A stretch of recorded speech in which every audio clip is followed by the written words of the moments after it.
It's been quite alarming in the research that's been undertaken that's revealed maybe 60 to 65% of behaviour support plans have failed to provide any evidence of authentic engagement between behaviour support practitioners and people with disabilities.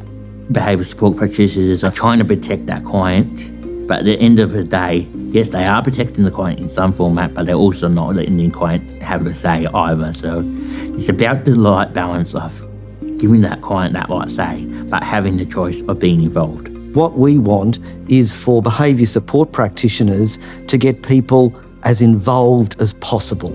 Oftentimes, this can be a bit of a challenge. Some of the key issues or barriers for true engagement are going to be not having a lot of time with a person and not having longevity of knowing a person. Time constraints or time can be challenging in that sense of, we have to fit in, and we should fit in with their lives and how their lives work.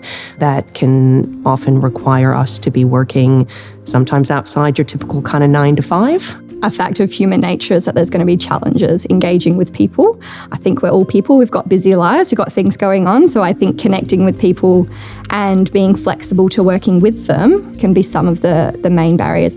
They're busy, working full time. They might have other children in the same household with NDIS. They have so many other services involved, plus they have to then live their daily lives. And so then having this other person come in and ask really personal questions, ask all this background historical information, it can be really challenging and stressful. Sometimes it's also the people with a disability not necessarily understanding the role of the practitioner, so that being able to explain what it is, but also depending on their level of impairment. It can be quite tricky sometimes to go, well, this is what I do, this is what we're trying to achieve, when they have no idea what that means. Our job is to sit with people and understand their perspective, the family and the client's perspective, even though they struggle to tell us their perspective. If you're skilled and intuitive enough, you can get inside the person's head and you can understand from their perspective how they see the world. You're asking some really personal questions and trying to find the real root cause of why this person with a disability is acting or behaving in the way that they are. We are mad scientists. You form a hypothesis. You go and chat, you form a hypothesis. You find some information. You don't go looking for the information that supports your hypothesis, you go look for information. You go chatting with people.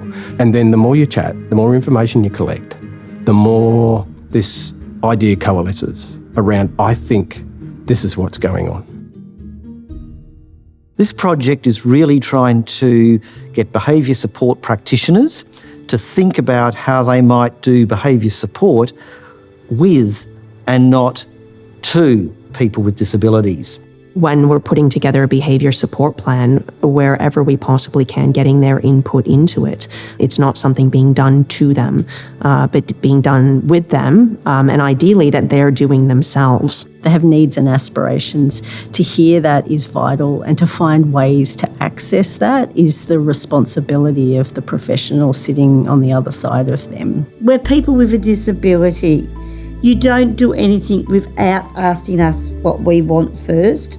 If you want a person with a disability to respond to you, look at them and take time to listen to what they've got to say to you, because they may take a bit of time getting what they want to say, but it's your responsibility as the professionals to listen to what they're saying. Taking the time to learn about your participant and about their life really helps to engage with them and then offer them a complete service. They get the outcomes that they're actually seeking, and that can be through having this relationship with their practitioner that actually allows them to be heard and feel seen and have all their information really represented in the way that suits them.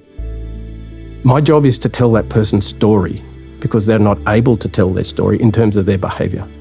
I'm their voice. I'm their external hard drive when it comes to their history around their behaviour, their understanding. I'm the continuity in that person's life. I see behaviour support and funding for behaviour support as an opportunity to increase that person's quality of life. Anytime a person with a disability is engaged with in a respectful manner that develops trust over time, then their sense of self and their capacity to live a good life is increased.